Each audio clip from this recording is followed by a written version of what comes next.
vamos iniciar o último módulo do nosso curso. Né? Feliz porque nós estamos, né, nessa jornada, nessa conversa que tem sido muito bacana e de grande assim, aprendizado para todas nós. Né? No módulo 4, nós vamos ver, talvez você não tenha lido na ementa lá do curso, mas daí eu vou passar para a gente dar uma recordada. A primeira aula a gente vai falar sobre o contexto histórico da avaliação no ensino híbrido. Aula número 2, nós vamos falar sobre os desafios da avaliação no ensino híbrido. Aula 3, sobre tendências mundiais na educação e educação 4.0. E na última aula, nós vamos trazer algumas inovações da rede municipal de ensino de Guarulhos. Então, é um módulo que vai ter bastante coisa interessante para a gente conversar, bater um papo sobre e aprender, né, sobre tudo isso que está acontecendo no nosso tempo, né? Vou pedir para a Érica, por favor, passar o slide para a gente poder conversar um pouquinho e começar. Vou contar com a participação de todas vocês aqui, hein, gente? Deixa a Jaqueline entrar. A Jaqueline chegou na hora certa. A Eriquinha vai passar para nós aí já o slide. Vamos lá, então. Os objetivos da nossa aula hoje vão ser quais? Compreensão do conceito do ensino híbrido, implicações na prática pedagógica, modelos de ensino híbrido e as diferenças entre o ensino híbrido, o ensino remoto e o EAD. Então, esses são os objetivos da nossa aula hoje. Eu sei sobre ensino híbrido. Eu sei alguma coisa, não sei, tenho dúvidas. Isso recente, nós vamos ver um pouquinho que, na verdade, não é tão recente. Mas nós vamos entender que, dentro dessas novas tecnologias e modelos de ensino, muita coisa já vem acontecendo ao longo dos anos. Ao longo da aula, a gente vai discutindo melhor um pouquinho sobre isso, para que a gente tenha, assim, mais clareza ainda dessa questão. Bora lá, então. Vamos lá, Eriquinha.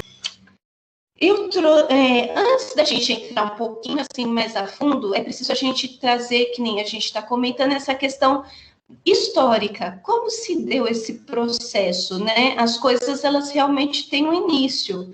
E dentro desse conceito, a gente vai entender nessa linha do tempo, que vai estar disponível também até de uma forma maior para vocês visualizarem lá no AVA, como que aconteceu esse processo de evolução da questão do ensino híbrido. Então, a gente vai ver agora, nessa linha do tempo, que ela começa, na verdade, nos meados dos anos 60. O termo blended learning, que quer dizer ou ensino misto ou combinado, começou a surgir no final dos anos 60 nos Estados Unidos. E ele nasceu dentro de um contexto que não foi propriamente a escola, foi dentro de uma questão empresarial. Então, as empresas usavam esses termos para poder fazer as formações com os seus funcionários. Então, o que acontece? Eles mesclavam a aprendizagem online com a aprendizagem offline, com a aprendizagem presencial. E dentro dos anos 60 que começou a surgir esse movimento. No início dos anos 70, aconteceu uma coisa assim que foi um marco para que esse tipo de ensino ganhasse força como ele tem hoje. O que aconteceu? Teve uma revolução industrial. Então, o que acontece? Dentro dos anos 70, essas tecnologias eletrônicas passaram a ter uma força maior. Os computadores foram incorporados à educação acadêmica. Então, o que acontece? Começou a ter muita força o movimento do ensino assistido por computador. Você pensa assim, mas isso lá, isso eu estou falando não só do Brasil, estou falando a nível, assim, global. Nos anos 90, os computadores, eles tornaram-se mais acessíveis com relação aos custos. Então, dessa forma, foi popularizado o acesso ao computador, inclusive ao computador pessoal. Então, ele foi ganhando cada vez mais espaço, esse modelo de ensino, usando o computador, a tecnologia, como instrumento de trabalho. Nessa linha do tempo, a gente já está chegando mais perto de agora, estamos nos anos 2000. Essa metodologia, ela evolui substancialmente, ela começa a ganhar forma, inclusive até teóricos e pessoas que começam a falar sobre esse conceito. Então, vai ganhando diferentes abordagens, recursos, combinações dentro desse processo do ensino-aprendizagens. Os primeiros a aderirem a essa ideia foram as instituições de ensino superior, que, a princípio, né, se consolidou principalmente aqui no nosso país a questão do EAD, mas fora do nosso país, esse modelo já de blended learning, que seria esse ensino híbrido, já é consolidado de uma forma mais consistente.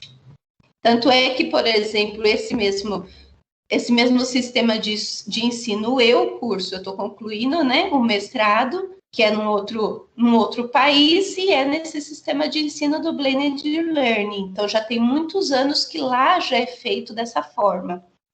Atualmente, o ensino híbrido está em destaque em diversas mídias, né? Por causa da pandemia, né, como trouxe bem a Jaqueline, foi um tema que ganhou, assim, uma relevância, né? A gente ligava a televisão e muito se falava desse assunto, né? E também até nos periódicos também, em revistas de educação, né? Agora vamos fazer o ensino híbrido, e ele ganhou esse destaque, especialmente nesse momento que a gente está vivendo. Mas, diante disso tudo, nós vamos observar ao longo desse bate-papo de hoje que nem tudo é ensino híbrido. A maneira que a gente vai aplicar ele é que vai caracterizar sendo desse modelo de ensino. Então, hoje em dia, atualmente, nós estamos nesse momento, na melhoria dos processos educativos e significativos avanços de aprendizagem e o desenvolvimento dos educandos por meio do modelo do ensino híbrido tem sido muito usado. Então, para a gente poder fechar numa ideia e um conceito do que é o ensino híbrido, só para vocês terem uma ideia, existe mais de 100 definições para o que seja. A gente vai agora entrar um pouquinho na definição do Instituto Clayton Christensen, que fica nos Estados Unidos e é pioneiro na pesquisa do ensino híbrido. A Érica vai passar para nós, para que a gente possa ver junto. Então, o que é o ensino híbrido? A gente vai ver a definição que a gente vai utilizar dentro do nosso conceito de aula hoje. Então, aí trouxe para nós. Segundo o Instituto Clayton Christensen, o ensino híbrido é um programa de educação formal no qual o aluno aprende, pelo menos em parte, por meio do ensino online, com algum elemento de controle do estudante sobre o tempo, lugar, modo e ou ritmo de estudo, e, pelo menos em parte, em uma localidade física supervisionada fora da sua residência. Então, esse conceito traz para nós aí algumas implicações, como vocês já bem falaram. Ele tem a questão do online e do offline, do presencial e do remoto. Então, a gente vai ver agora aí um pouquinho mais sobre essa definição, vamos entrar um pouquinho sobre isso. Então, o que acontece? Se eu entendo que o ensino híbrido precisa ter algum contato presencial, que não seja dentro da residência do aluno, é necessário ter essa mescla, escola e atividades online. Então, quando eu faço só atividades online sem o contato presencial, ele não caracteriza como um modelo ensino híbrido. E quando eu faço atividades somente presenciais, sem utilizar nenhum tipo de recurso tecnológico ou atividades online que vão complementar a questão da aula presencial, também não se caracteriza dessa forma. Vamos lá, então. Vamos avançar um pouquinho mais? Por favor, Eriquinha. Legal. A gente está vendo aí. a gente trouxe essa questão que está falando o seguinte, que as tecnologias digitais colaboram com os processos de ensino e aprendizagem. Contudo, somente o uso da tecnologia não é o bastante para garantir a aprendizagem. Dentro desse destaque dessa frase que nós colocamos aí, a gente percebe uma coisa bem evidente. Ainda hoje a gente sente uma certa resistência de muitos professores que pensam, a tecnologia ela vai tomar o meu lugar, vai tomar o lugar do professor. E, na verdade, como a gente destaca aí nesse ponto, a tecnologia ela colabora com o processo de ensino de aprendizagem. A tecnologia nunca vai tirar ou substituir o professor. O papel do professor dentro desse tipo de metodologia, dentro desse tipo de modelo de ensino, ele é outro, é de mediador. Talvez quando os colegas trazem isso, não, eu sou contra porque está substituindo a minha função na sala de aula, na verdade, porque talvez o professor ainda não entendeu qual é o papel dele dentro desse contexto. O professor ele tem um papel de mediador e a tecnologia está a favor do professor e do aluno dentro desse processo. A tecnologia por si só não tem a capacidade de fazer a gente aprender. O aluno tem que se posicionar para aprender, o professor tem que se posicionar para mediar essa aprendizagem. A tecnologia, na verdade, é um recurso, ela é uma ferramenta que é incorporada no sentido de facilitar, de mediar essa aprendizagem.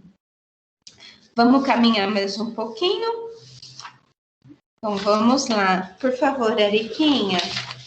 Eu coloquei uma observação aí. Vamos lá, então. O grande desafio de se aplicar as TICs, que são o quê? As tecnologias da informação e comunicação à educação, é fazer com que as inovações tecnológicas realmente melhorem a qualidade do ensino e não se tornem apenas ferramentas obsoletas e sem adequação ao processo de ensino-aprendizagens. Quem trouxe essa informação para nós aí foi o Cisneiro. E a gente vai refletir um pouquinho sobre essa fala dele. Realmente, quantas vezes a gente já se deparou com ferramentas que foram colocadas no nosso ambiente de trabalho e que, num primeiro momento, pareciam que iam ser de grande utilidade.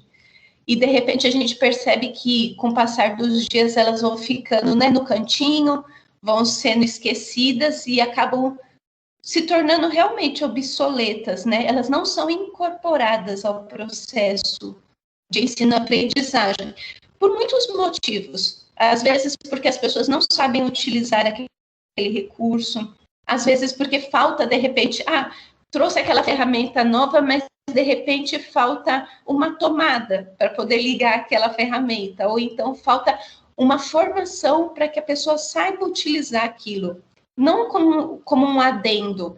Não, nós vamos estudar desse assunto e nós vamos, de alguma forma, ver isso no computador. Quando a gente faz dessa forma, na verdade, a gente não está incorporando a tecnologia dentro do processo de ensino. Nós, na verdade, estamos, assim, usando como se fosse, assim, um complemento. Ou então, quando, por exemplo, o professor utiliza dentro da sala de aula, por exemplo, o projetor de imagens, esse movimento, na verdade, está sendo do professor para o aluno, e não do aluno para o professor. E dentro do ensino híbrido, nós vamos ver que é fundamental esse movimento de pesquisa, de busca, de aprendizagem, parta do aluno também, para que possa o professor ser o mediador. O professor vai oferecer as ferramentas, vai instruir, vai mediar como usá-las, mas os alunos também têm que ter esse movimento da pesquisa, da busca, da inovação. Então, muitas vezes esses recursos acabam ficando obsoletos, porque a tecnologia, ela não para, ela avança constantemente e muitas vezes ela acaba ficando sem uso.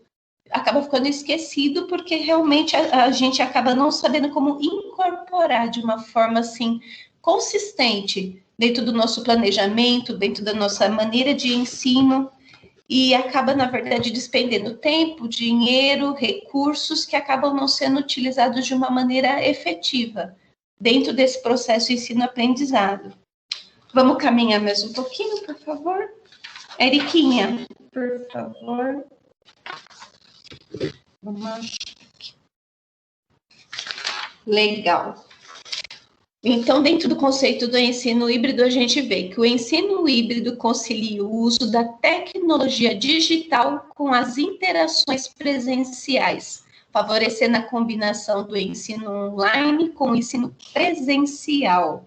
Então, é fundamental que a gente tenha realmente essa mescla, essa conversa entre a tecnologia digital e o presencial.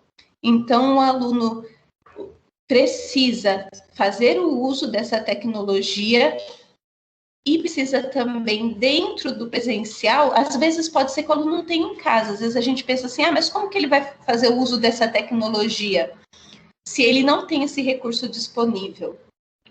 Realmente, às vezes ele não tem o recurso disponível dentro, né, do seu ambiente familiar, enfim.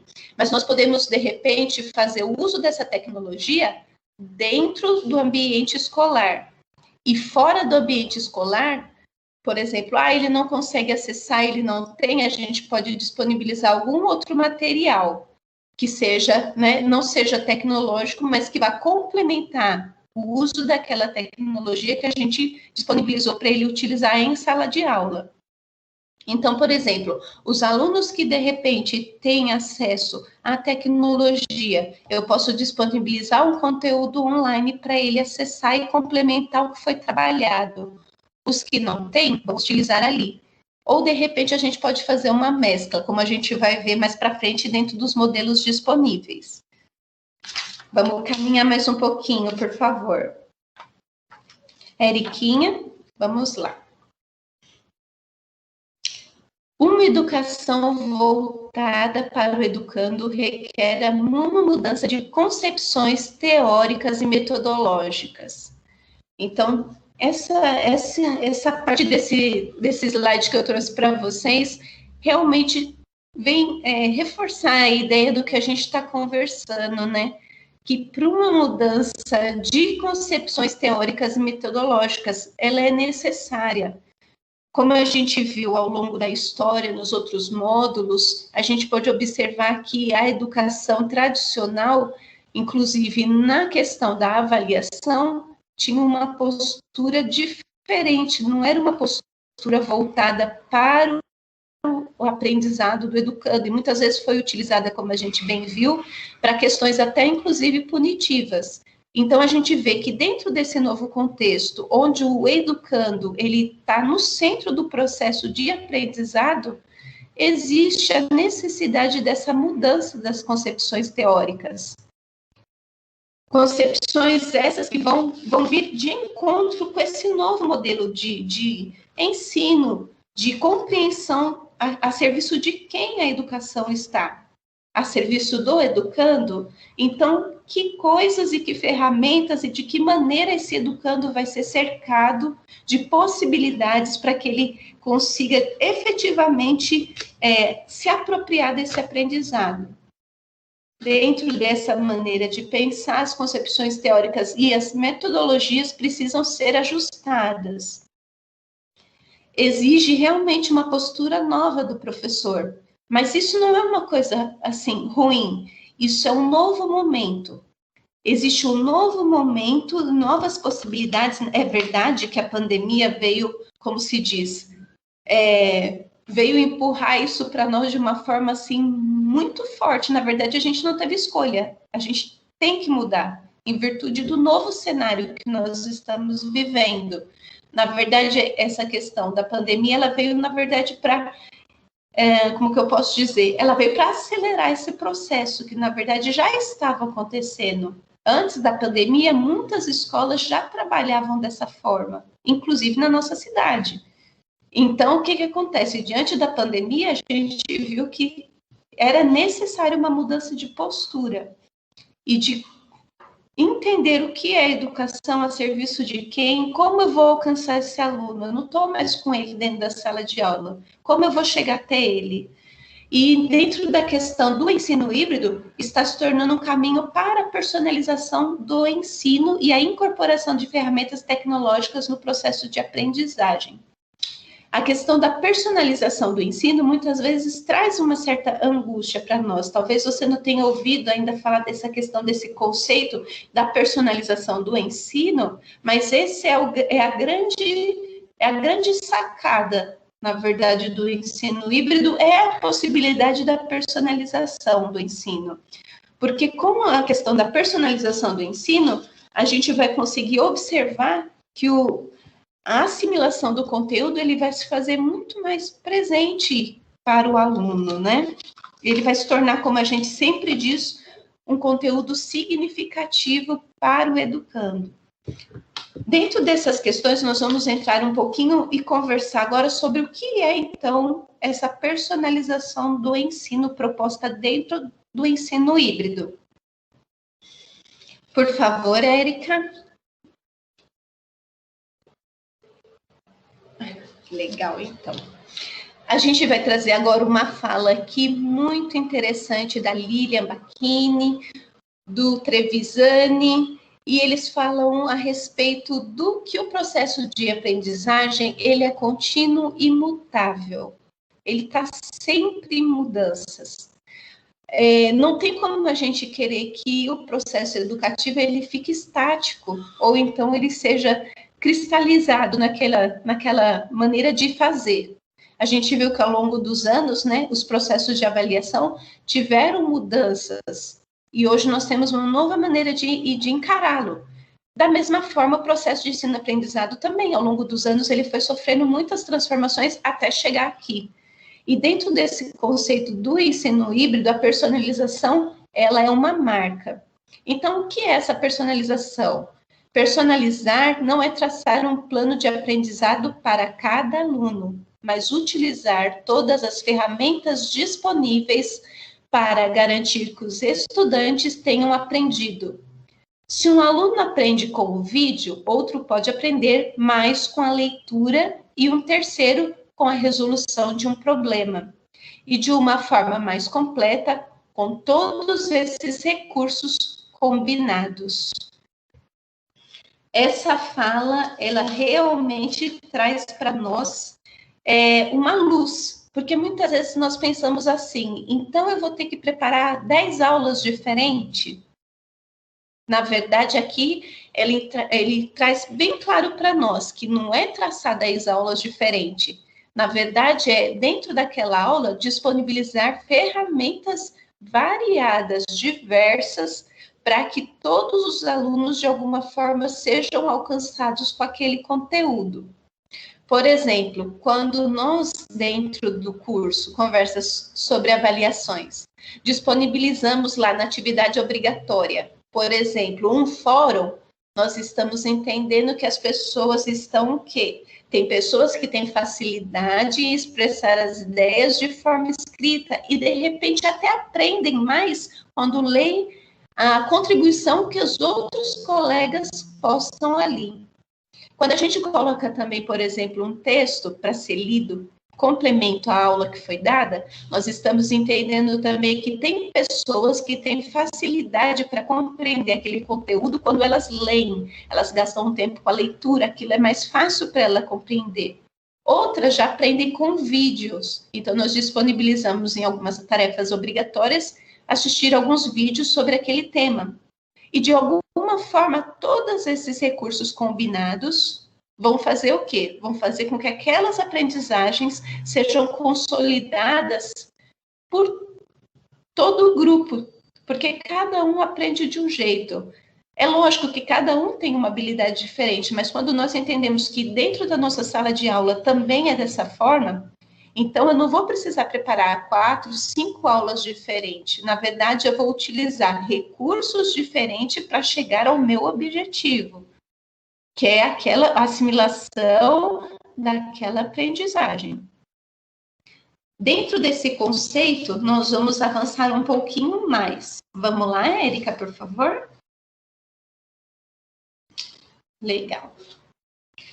Nesse slide, a gente colocou alguns pontos para a gente pensar aqui e conversar com vocês. A personalização do ensino, ou tem gente que fala, o ensino personalizado, é a mesma ideia. Então, ele vai precisar de quê? 4 pontos, assim, fundamentais para que, de alguma forma, a gente tenha um sucesso dentro do que a gente está propondo fazer. Essas estratégias pedagógicas, o desenvolvimento individualizado, aprendizado de formas e em ritmos diferentes e respeito às limitações e os talentos. Então, quando eu utilizo essas estratégias pedagógicas diferenciadas para poder alcançar os meus alunos, eu vou conseguir observar o quê? Quando eu utilizo, por exemplo, no caso, uma ferramenta tecnológica que vai conseguir me trazer os dados de uma forma mais precisa. Eu vou conseguir observar que aqueles grupo de alunos meus, ele consegue assimilar o conteúdo, de repente, de forma mais fácil em vídeo. Da minha sala, 10 alunos, eu percebi que eu fiz uma pesquisa e percebi que eles, dessa forma, eles prestam mais atenção, eles conseguem compreender, eles conseguem assimilar aquele conteúdo. Um outro grupo da minha sala aprende de outra forma, fazendo. Então, eu tenho que propor experimentação daquele conteúdo de forma prática. E daí, o que eu vou fazendo? Eu vou conseguindo ter clareza, que é o que a gente já está falando, desse aprendizado, que é de formas diferentes, em ritmos diferentes. E o respeito às limitações e aos talentos de cada grupo. De repente, eu vou poder observar que tem certos alunos que eles têm facilidade com determinados conteúdos, e eu vou fazer o quê? De repente, eu vou colocar dentro de duplas produtivas, e isso vai me trazer o quê? Uma participação, compartilhar melhor daquele conteúdo. As ferramentas tecnológicas dentro desse processo de personalização do ensino vão me facilitar ter essa visão da minha sala de aula. Eu vou conseguir ser mais assertiva dentro desse processo. Às vezes a gente conta muito com a memória, né? O professor conta muito com a memória. Eu já sei esse aluno, eu já sei o que ele sabe, o que ele não sabe, eu já conheço bem ele, mas nós temos ali na sala de aula 35 alunos. Realmente, se eu puder utilizar recursos e ferramentas que vão me trazer com maior precisão essas informações, na verdade, ela vai estar sendo o quê? Um facilitador do meu trabalho. Porque daí, quando eu for planejar minha aula, eu já sei exatamente quais atividades que eu vou trazer e para quais grupos de aluno vão funcionar, de repente, até melhor. E de que forma que eu vou ditar o ritmo dos saberes e das aprendizagens que eu pretendo ensinar. Então, a personalização do ensino é uma tendência, que nem como trouxe bem a Rivânia, é uma tendência por quê? Porque ele leva em consideração o que o aluno sabe, o que eu sei, para realmente tentar sanar aquela minha dificuldade e fazer com que eu avance dentro desse processo de ensino. Realmente, às vezes, a gente, como professor, pensa assim, eu vou fazer dessa forma, esse caminho vai dar certo, e às vezes a gente acaba meio que frustrado, porque, de repente, aquela atividade, aquela aula que eu planejei, às vezes não alcança o objetivo que eu imaginei. Muitas vezes, não é porque aquele conteúdo não estava adequado, é que muitas vezes, às vezes, a gente não conseguiu direcionar ele de uma forma mais efetiva, e nesse caso, com a tecnologia vem nesse sentido de agregar, nunca de substituir o professor. Tem gente que pensa, não, vai substituir, vai pegar a minha função. Não é esse o objetivo. O objetivo é agregar. E você, como professor, vai ser esse mediador, vai ser aquele que vai o quê? Mediar esse processo de ensino-aprendizado dentro da sala de aula.